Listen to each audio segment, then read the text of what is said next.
Hey, this is React City and Paul. I'm Rose. I'm Miki. And this is React Podcast episode. So, we never know. Whatever the episode is. Last week we watched Akira, the movie that won the poll, and we enjoyed that very much. Yeah, it was great. Right before we get into that, I'd like to remind you guys that the second after party for Demon Slayer is out. Check that out. It seems to be doing pretty well for the channel. If you guys are interested in those type of after talk things, just remember to leave comments down below on the videos for the shows that you think should actually get one. Not every show will get one, like we said before. My Hero will almost certainly get one. For sure. Yeah.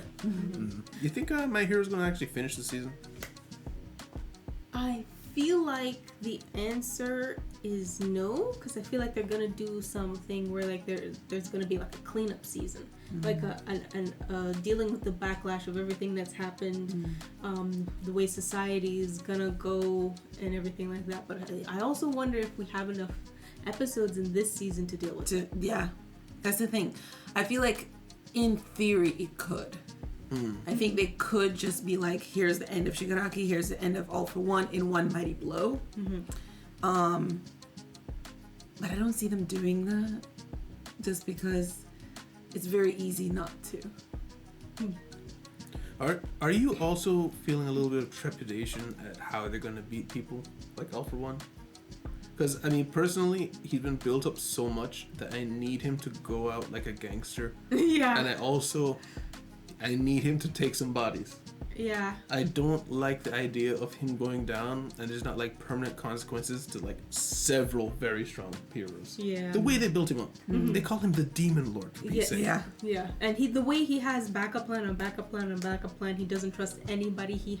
He's definitely the malicious kind who has a plan that if I die, I'm killing at least 12 people. You know what I mean? Yeah, I know exactly what you mean. Yeah. For me, it's not fear or trepidation. I think I've fallen out of that range. Like if this is happy and this is fear, I'm like down there somewhere.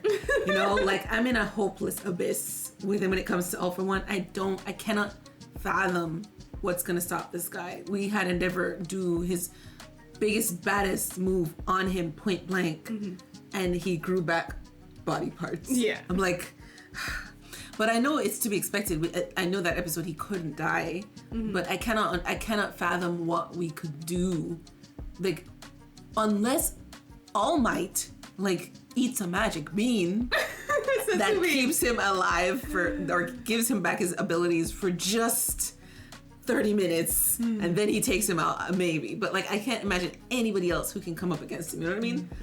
Deku would have to level up like some unforeseeable level up, which would track because he's supposed to be the greatest hero ever, right? Yeah. But I can't fathom it, so I'm just like hopelessly just staring. Okay, do what you will. Yeah. I mean, I'm of the mindset where like I feel like our heroes were prepared enough to, like, we are going to devastate the other side at least, but whether we're going to win the way we wanted to win, I'm feeling that's not gonna happen. I can see Deku winning weirdly because the way they portray Deku for seasons now, I never feel afraid when he's on screen. Even when he's close to death, I don't feel like he's close to death. I feel it with everyone else. Yeah. That's why I kind of want to see everyone else fight All for One, because I know once Deku shows up, he's gonna take over. I don't think Deku's actually gonna suffer any major consequences. At least I don't feel that, which I want to feel that. I'm on board almost with that. I do agree that I've not felt scared for him even when he's been breaking fingers, because it's like, nah, this show's about you. Yeah. This is about you. So it's like I don't feel scared for him. I do agree, but I have been shown in this show to see him get permanent damage. So I am afraid for that. Like him going too far and then not being able to ever use this ability again. I see them doing something like that. Something that was like super OP. Like for instance, the thing behind the doors, like he uses it once and he's like, oh, I'll never do that again. And then he never does that again. Yeah. Something like that, where I feel like they can like take away our toys. But I don't see him like losing all his privileges, so to speak. Yeah, I get what you're saying. Yeah, so we're on episode 11 of season 7. So very, very big spoilers here, but I think it's worth talking about. Yes. So, very big spoilers. You've been warned. Come on. A character death. Alright, so we just saw Bakugo straight up died. Yeah. Dead. Dead. He's, Yeah. Died. He's very dead. Yeah. They did the Skin's flashback, pale. everything. Skin is pale. And It's the bad. guy were like, his heart. That means that's usually their way of saying, we checked his vitals. Yeah. It's confirmed. He's dead. He's dead. He's dead. Then they even did the zoom out, look at his face, dead. Yeah. They showed the body, which we say that no death unless we see the body. They showed the body. So, yeah. Unfortunately, there's no escape that they took out Bakugo. Did not expect it. Still don't feel like it's real. Still feel like my soul is holding on to, a vestige of hope. That's vestige. I thought of it immediately. I still, but I the logic is saying He's dead. he's dead. He's dead. Well done to the show. Because honestly, I didn't see that coming. No. Yeah. I never liked that Baku that much, but it was sad. Yes. He was important to Deku, which made him important to us, and also he has also been that character the same way it is for Deku, where he's always there. Yeah. Even if he's, going off in the background, he's always there. He's just a part of our lives at UA. Yeah, that's what I was gonna say. The fact that he was kind of built up as this character in the main core. They never made him out to be like an outlier, even though he was to himself an outlier. He played into the group. He belonged to the group. Yes. So the fact that they took out someone that close, that's balls. Yeah. Oh my gosh. Yeah, I mean, I do also have to, like you said, give it to the show, because there's, in this situation, he is a student hero being targeted Yeah. by a guy who's so overwhelming. 1, 2, 3 top heroes cannot deal with him. Yeah. He should die. Yeah. Yes. It makes sense. And they followed through with a sense. and now I'm wondering, now that he's gone and he was kind of their heavy hitter to keep him back, is everyone in there about to die? Yeah. Because I'm thinking about the heroes there, and they're not that essential. And was it Shigaraki talking about Jean? Or I don't know if it was talking about Jean or talking to Bakugo. Where it's saying you are barely, oh yeah, it was talking to Jean. Genus. Genus. It's not Jean. Best Genus. Best Genus. Saying you're barely breathing, or you're barely holding on. Basically, like he was barely like staying alive, trying to protect the boy. So it's like everybody here is like pushing their last right now. Yeah. And Genus had been sick from before, and I don't know if he's recovered completely. Yeah. I mean, most of the heroes right now have sustained significant injury. Yeah. I mean, what's her name? Bunny Girl has one leg to stand on, literally, and she's all about the speed. Yeah. So, I mean, she has those prosthetics, but still. They're not as cool, therefore not as strong. Exactly. Dude, I just love the scene where Shigaraki's walking to Best Genus and he like grabs the cloth and tries to strangle him with it. Yeah. And doesn't do anything, just like, give me that back. And he stops trying. He just stops pulling on it entirely. Just, well, that didn't work. It's like, oh, okay. Neck muscles. But yeah. So we're a week to go on hiatus as well. We were waiting for the sequel, Yeah. and the follow up on that, and then the Olympics happen. Stupid Olympics every 4 And years. they're like, we're gonna postpone. Yeah. They have one channel. One channel. Just have one channel. Everything is postponed. Oh my gosh. But yeah, so that was going on. Something else that happened, we saw the Akira movie, like I just mentioned. Yes. Yeah, now that time has passed, have your thoughts on the movie changed? I'm pretty sure we all give it pretty high ratings. My thoughts on the movie, not really. Yeah, pretty steady. It's still pretty steady. I'm like, oh, that was a cool movie. Yeah. I still have good memories of it.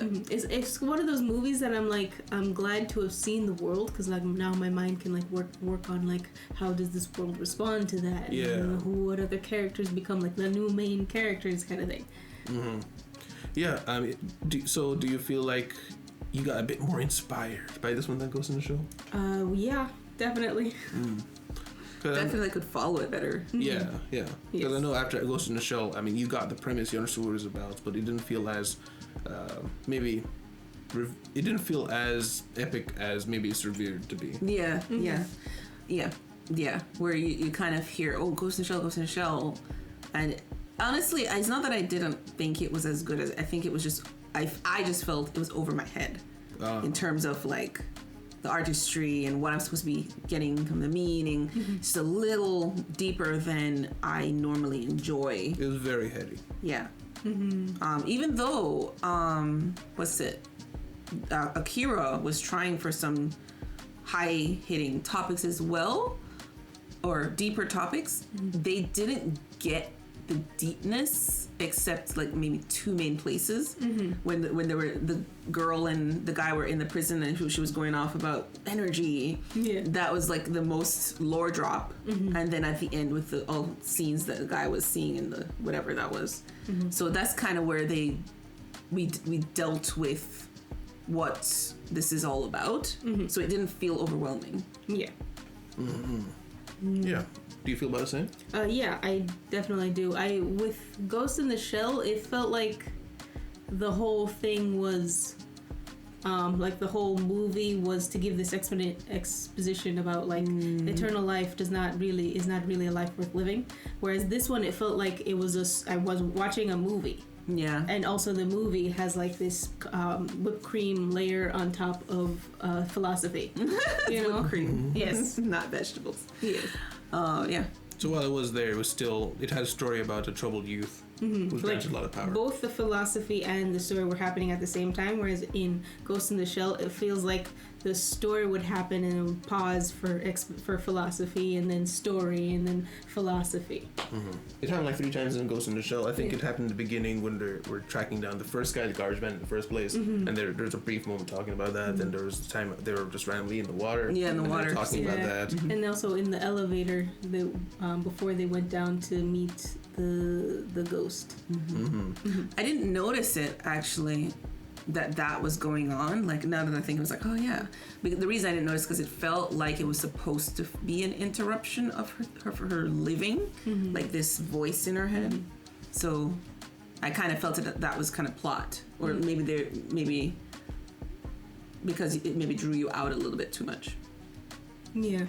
Yeah. Well, when you say pause in the plot, I don't know if she maybe do necessarily means it's completely coming to a halt. It's just that now the real focus is this philosophical conversation, right. Instead of talking about how there's someone like an actual terrorist is in the city. Like in Akira, they're trying to track down this kid who's killing people, and Tetsuo's got his own bag of issues. It's not just about the energy thing. It just so happened to happen to this kid. This kid's got these problems. Yeah. You know, at least is that what about it?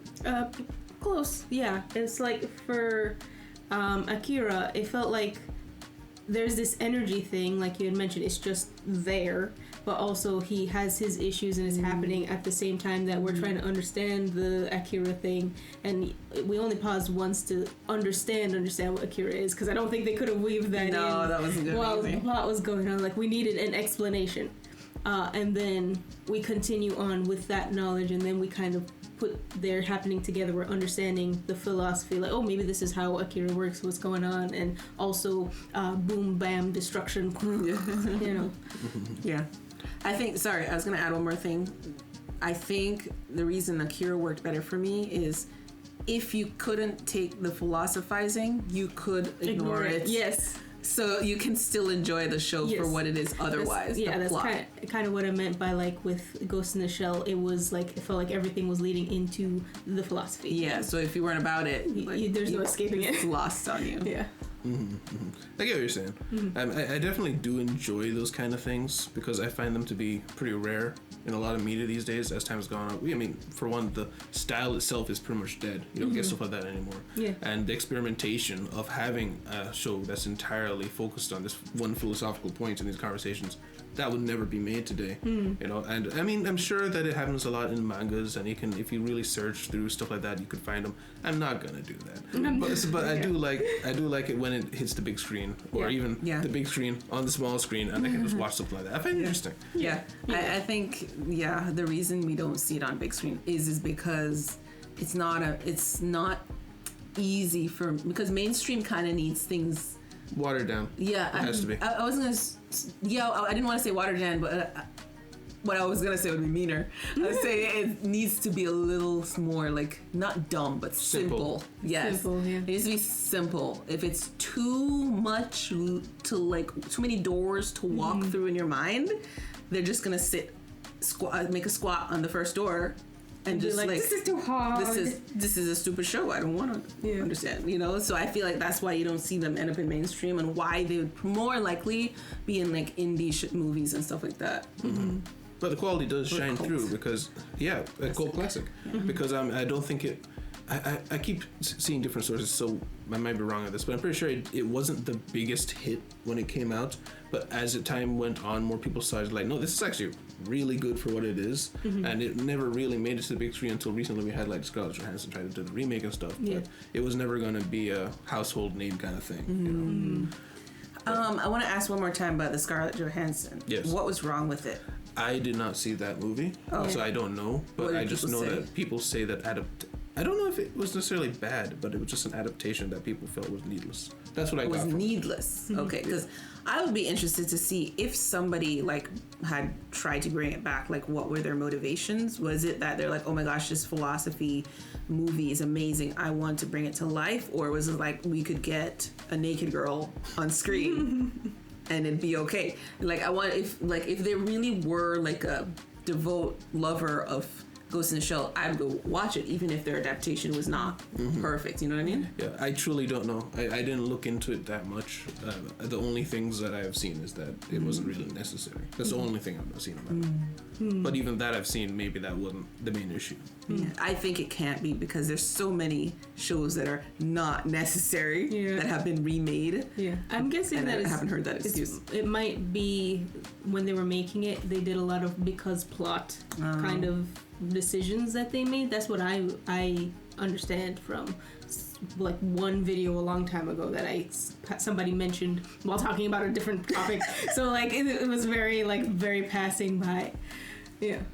Yeah, and also when something's a cult classic, remaking it's always going to get a lot of negativity. Yeah. Like imagine something like the Blair Witch. You know, that's considered like legendary, but would that work today? Found footage kind of movie, horror movie, that wouldn't work. Yeah, because it's not so uncommon now. Yeah.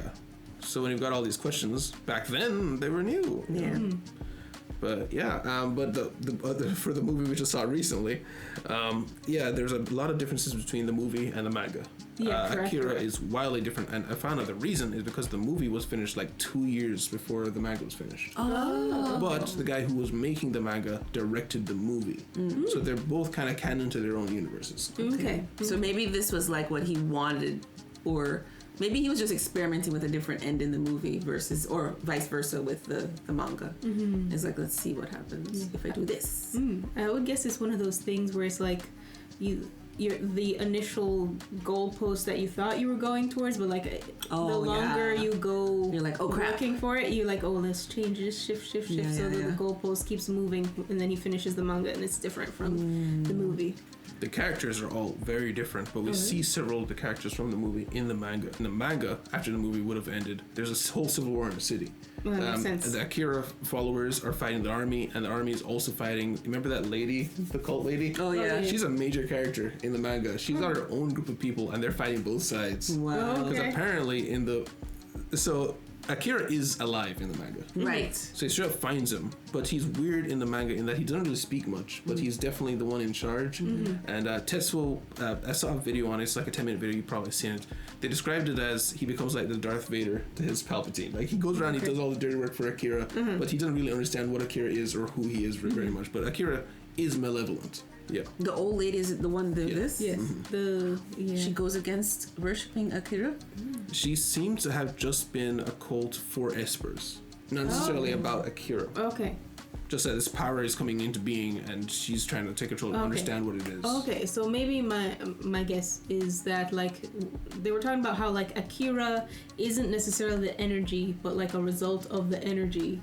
So they're worshiping the energy, and Akira was one of the energy. So somebody else was painting on the road Akira because they were around the people who were like energy. Yeah, so you're right. Okay, yeah. But I mean, no. In the end, when they were following behind Akira on the bridge, where the old lady dies, because I guess they're ending the movie.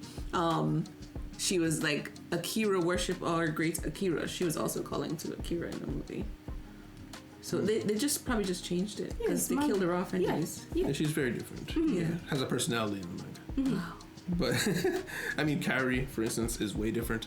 Tetsuo is notably way more evil in the manga. Oh, really? In the show, they introduce his flashbacks to childhood. They introduce that he's got a lot of problems. They introduce the inferiority complex. In the manga, there's none of that. Wow. He just gets the powers and he just starts killing people and working his way up. He just, from the very beginning, he's just evil.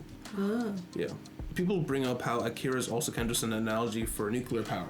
Because that war happened a long time ago, dealing with the after effects of it. Because Akira, he's kept intentionally very mysterious. Even Tetsuo constantly asks questions to Akira, gets vague answers. No one really knows what Akira is. Akira, though, is notably way stronger than everyone else, and no one knows why. Not even the scientists. No one understands it. And it's hinted at Akira is tapping into that weird energy source. It's from somewhere else, and we don't fully understand it. We're trying to understand it, but we don't. We never do. Okay.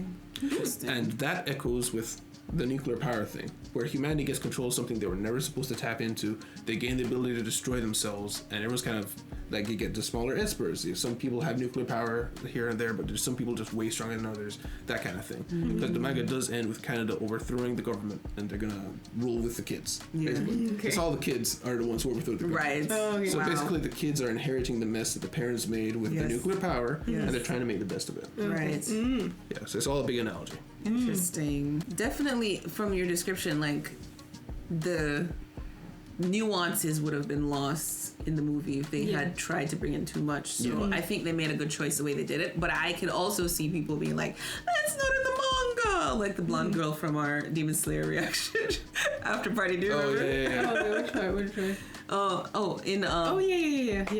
Yeah, the manga and the movie are just so different, but people regard both as masterpieces. They're both their own thing. I've always thought I've got to go back and just see how it all ends, how the pacing goes. But I also feel like I'm good with the movie. Like, that's enough for me. It seems like it kind of ends in a similar-ish way where I'm satisfied. And it seems like the manga also has so many questions that never get answered anyway. So it's not like Ghost in the Shell where you go restart and you get your answers eventually. It's supposed to be intentionally mysterious. But I don't even know what happens with Akira based on that video I saw. No. Yeah. That's what I was gonna say. Also, because they're so different, it's kind of, to me, it sounds like I'm watching another show. Like, even it's like it would be like watching Akira the Exile and then watching 86, just the beginning parts. Not to make anybody mad, just the beginning parts. You know, it's like, I wouldn't be surprised if someone said, oh yeah, this one is an adaptation of this one. They're different shows, but they're similar, like lines coming through in the beginning. But they're gonna end so differently because they were like years apart. That's why I feel like I'd just be watching another show. Just another show. Yeah, the author is just very interesting to have been able to, such a departure from what he had in the manga. Having Akira be in pieces in the movie and he's just alive in the manga, I don't know how as a creator, like, I'll go this direction. Yeah, he's so dead. random. Like, what do you mean he's just dead? What the hell? Well, I think maybe that was more to like try and point to the movie being direct. Like, this, do you see this? This looks a lot like a bomb here because like he was in the thing. Yeah, and then when you open it, it looked like what they usually represent. What do you call them? Like those nuclear stuff, like uranium cores. The cores, yeah. But it's That's a good point. I forgot about that. I didn't think about that at all. But that makes sense. Oh, speaking of something I forgot, just because I think it's kind of interesting, the old lady, she's one of the... I like how this, that's what rubbing hands together. This is the old lady. She's one of the espers that is a kid, like the shriveled up thing. She's a shriveled up person too. Oh. Yeah.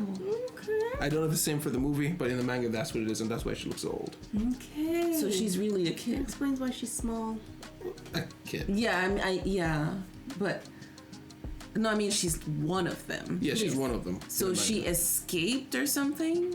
Or they just let her go, like, before they started keeping one people? Of them. I don't know. Very interesting. Because she's quite, public to... I guess it's different in the manga, so I shouldn't be surprised. Like, they probably treated the situation with the kids differently. Like, I was thinking they could have had a thing where in the beginning they'd capture some and then they let some go and then only keep the ones that were good or something like that. Or some escaped and they just kept it under wraps or something like that. Yeah.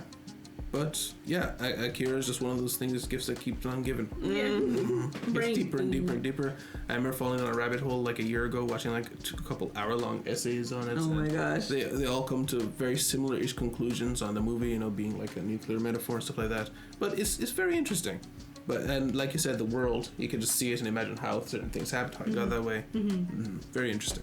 Yeah. So to close out, let me just go over here to the Akira slide homages. There are 3 decades of it, and this is just a short 2-minute video of all the ones that this person found.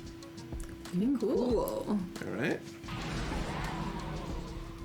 Oh, Batman.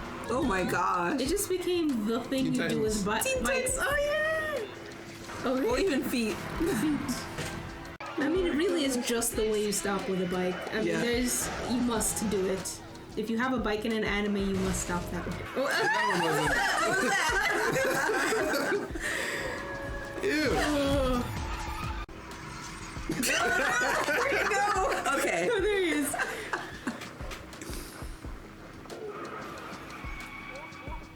I did not know there's so many Yu-Gi-Oh shows. Carmen San Diego. That was a line. Okay. Some of these Right? belong. Yeah. Pal World. Power World. Power World has a series? What the heck? Just that stop motion. I don't think that one counts. Oh wow, that's fun. That's That was fun. fun. Good job, person. That was funny. Bad splur. Best.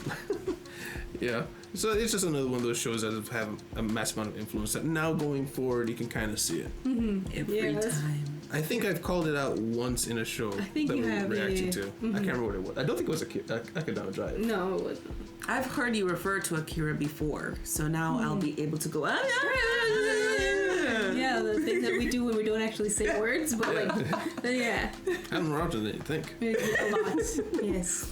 Also with Steins Gate, we're about halfway through, I think, right? Yes. Episode 11 was the last one. 12 is next. 12 is next. What are you feeling about it? Do you get what people want to watch it?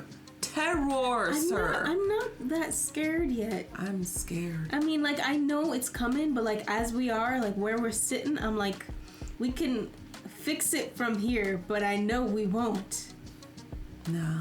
You're feeling the impending doom. I'm feeling like, you know. No, we're going to see her father. And I thought of... That's the scary part. I remember now. father? No, there are 2 things I thought of when I was editing. Oh, okay. Number 1, Oh, I'm on his father. no. Okay, continue.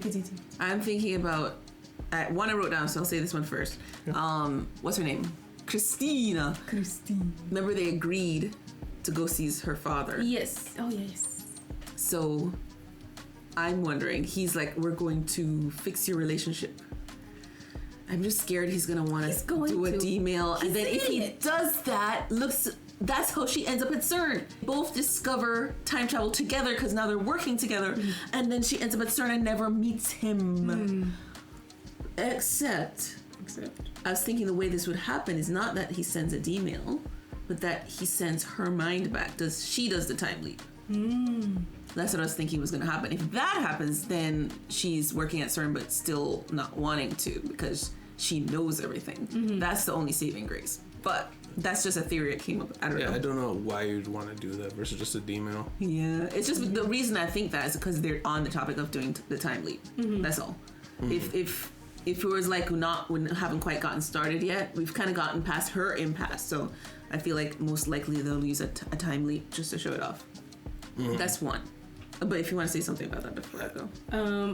I was thinking maybe the way we get to the sending consciousness back in time is that we talk to the father and then maybe we realize things have gone on for too long, like it's been too much time to go back, and he's like, well then let's go all the way back, you know, because he's an impulsive idiot. Yes, he is. Who doesn't talk about his problems. I don't know how I didn't think about that. Just sending a D-mail back to fix the relationship, that would make her end up at CERN. Because he's already, I mean, the way she talks about him, he is a pretty high up there scientist. Yeah. She spoke with colleagues. If you're colleagues, you're pretty up there. Yeah. Colleagues. You have colleagues. You have colleagues. Yeah. Yeah, but yeah, it makes sense that she would just not come this route. That's the sad thing is I'm like, I keep like being terrified of like waiting for the moment where he's going to lose a friend. I just know he's going to lose his friends. Like right now, he is distancing himself emotionally, but I just feel like even though the relationships have been maintained so far, and it seems like they're trying to say that's a rule of something, you know, I don't trust it. What if the relationships don't have to be maintained, but the contact does? So like he might have contact with one person, but they're not friends anymore. That'd be pretty bad. The thing is, that's something that I remember being worried about the first time I saw this show, and I don't remember what my conclusion was because I remember seeing things like they were in the closet and they were like really close and they backed up from each other. I was like, okay, that's a very clear indication that they kind of like each other. So that's kind of like a step in the relationship, right? And then the Amani thing happens and he does a D-mail. Like, okay, so did that moment ever happen? Yeah. They never bring that up. Yeah. Which to me, now that I'm seeing it, just like, okay, it has to have still happened. Especially with this rule that may or may not exist. It has to have happened. So I'm hoping that's how it is. Because if that is the case, and you send it back a D-mail far enough where she's friends with her father, they would still be friends. Yeah. But she'd be a CERN. Yeah. That would be it. Yeah. They still, if it's just the connection, you're right. That'd be odd. That would be annoying. And he would just be telling her everything. So then he was like, do I have like a friend I text like all of our adventures? Like, yes, you do. Don't know why. You tell her about everything. Yeah. I was gonna say, imagine at that point she would actually be a CERN spy. She's a spy. She would actually be, yes. Yeah, especially if she doesn't even consider what she's doing wrong. So No. they made some progress over here. Yeah. Let's try this. Like, It works. oh yeah, that's Yeah. what we're trying to do too. Let me think with them. Yeah. They become her colleagues. No. Colleagues. Yeah. What was the other thing you had written down? Oh, the other thing was another theory. Moeka. Moeka. What if Moeka is the mole? In that Moleka, she is sending whatever she finds out from Okabe to whoever's threatening him, or she's the threatener. Either one of those. But I was thinking it's more like she's sending it to FB, who's helping her, but it's actually malicious. But she just is like desperate for whatever, and she's like taking all of the crumbs she can get. So now she's like giving him evil eye for some reason. I just wonder if she is related to the evil death threats. I'm trying to remember the first one he got. If it was Jello. Yeah, I know, but how close was it to when he found her in the alleyway saying it's not here? Do you remember? It was after. I know it was after, for sure, but I wonder, like, in proximity in time. Probably a long time after? I don't remember. It's hard for me to keep track week after week how much has passed. I think it was after the adventures with Amane. With her father, or like during that time. No, it was afterwards, I think. Right after that, he got the text of Jello. He was in the, yeah. He was in the house. In the house. I mean, she's definitely upset with him now for some reason. For some reason. But she was looking for the IBM. Does she blame him for losing the IBM? What if she's upset with him because he keeps changing things and it's making it confusing for her because she's the only one that remembers? Or doesn't remember, but her phone tells her things are changing. It's just like, I was so close last time, apparently. And she knows he's a source somehow. Yes. But why wouldn't she just tell him that or ask him She's that? weird. She is weird. She doesn't say anything in doesn't- person. But she texts him a lot.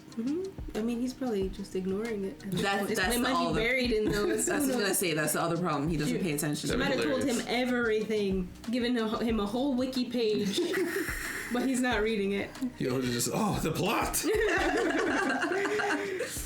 But, right before we wrap up, do you have a Rose rant? So I've been, just speeding, binging through a bunch of manhwas, and if I find them slightly interesting enough, I'll continue to read them. But most of them, I just end up reading the first couple of chapters and then skipping right to the end. Oh wow! Okay. Because I know it's gonna be very cookie cutter. And most of them are, of course, I got isekai'd into this world suddenly. But what I'm noticing is that when it comes to the guys, like if it's a oh my gosh, he's a murdery guy, like the evil Duke who's known for his like evil cruelness. Like whenever they make that character, they can't stick to it. They just can't. No. It just ends up being people are scared of him just because. Yeah. It's like, he did that to actually, save like the woman being abused by her husband. He cut off his head in the middle of the street. It's just like things that like. If you spend more than 2 seconds listening to the story of what happens, even through hearsay, you'd be like, oh, okay, he had a reason for that then, He's not just, like, swinging the sword through the street, But I'm like... But, of course, every time he turns out to be, like, a super sweet, caring guy, he's like, maybe he's the one who cares about this place the most. That kind of thing. Yeah. And I'm just like... I understand why they do that, because the male lead has to be likable, and it's hard to like somebody who is doing things intentionally wrong. But at the same time, just double down, please, somebody. It's like he's cruel and he's only nice to the main character. Sure, I'll go with that, but at least let us see that he actually is cruel. Like he does way more than he needs to, and he's not looking for a justification for it. He is the tyrant that he was promised to be. The problem with that is it seems, for the most part, for these animes I've seen, whenever you have a character that has done something despicable, nobody wants to forgive them. Nobody wants them to have a redemption arc. Like there has to be a reason they did it. Like the only person, like I can see them redeeming Shigaraki, for instance, in My Hero, but nobody's gonna wanna see All For One ever have like a redemption arc. Because the difference is All For One does not get a Sabi backstory versus Shigaraki, and I think it's like, I don't know if it's just a human thing, because I don't think it's mostly West or East. It's just that I see the West kind of stays away from even attempting that, whereas the East will be like, no, he's evil. Yeah, he's evil. Now, can you forgive him? But no, nobody's going to. So I feel like that's a hard. It's the way you're presented. Yes, comes down to, because we talked about this in Demon Slayer, right? Where Demon Slayer, all the demons they're evil, unforgivable, but towards the end when they're about to die, we get the flashbacks and stuff, and the only way we can actually feel pity for them is because there's always moves on behind them. Like there's always got to be something worse that you can pin all the blame on, and then look at the exploited tragedy of this one person. Even though everybody is like that, you have to have that thing to be able to divert the hate, to have empathy for this person. Yeah, that makes sense. But they're not willing to do that. But even in Demon Slayer, they're like, nah, they got to die. You can feel sad for 10 seconds. That's true. Yeah. That's kind of the thing that I want. I want it to be like, okay, yeah, that's an unforgivable action, but usually what happens is when they actually do it right, and like the guy is a tyrant, our female lead is also kind of crazy as well, and she's like, you know what, it's fine. I still love that crazy, evil, bloodthirsty side of you too, because you're all mine. Okay.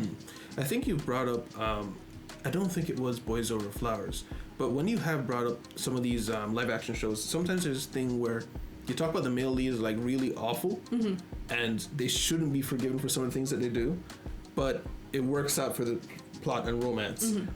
And I notice those tend to be the most popular ones. Yeah. So I think it's almost like when they do decide to do what you want, it's like a masterpiece. Yes, maybe. But the very few times it actually works out. Maybe there's more failures than you realize. Maybe 100%. Like more people have tried it, and there is only a certain way you can do it and do it right. It's a balancing act. Yeah, and not nobody, but like a lot of people fail at it, and you just don't see them. Yeah. You see the ones that don't try, and you see the ones that try and are successful.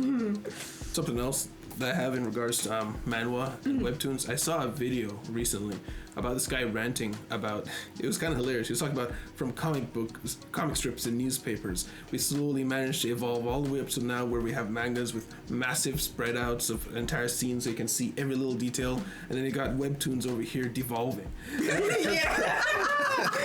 I thought about, the thing is though, he made a very compelling argument. Okay. Where he showed the art form is like when you're reading webtoon, you eventually just end up speed running the scroll Yes, wheel. like I see you. I see you do that. Yeah. I do that, and I Yes. understand exactly what he's saying. I'm going to send you that video later. Maybe I'll put it actually in the description since we're talking about it. It's kind of like placeholders to get the story to keep moving. It's kind of the gist of what he was saying. What I remember. Entirely different world. Yeah. And I wonder where that comes from, and also it's interesting how they can both survive together. They're not like mutually exclusive. One's not destroying the other. They're both just separate art forms. Yeah, and it definitely you get a different vibe from each of them. Yes.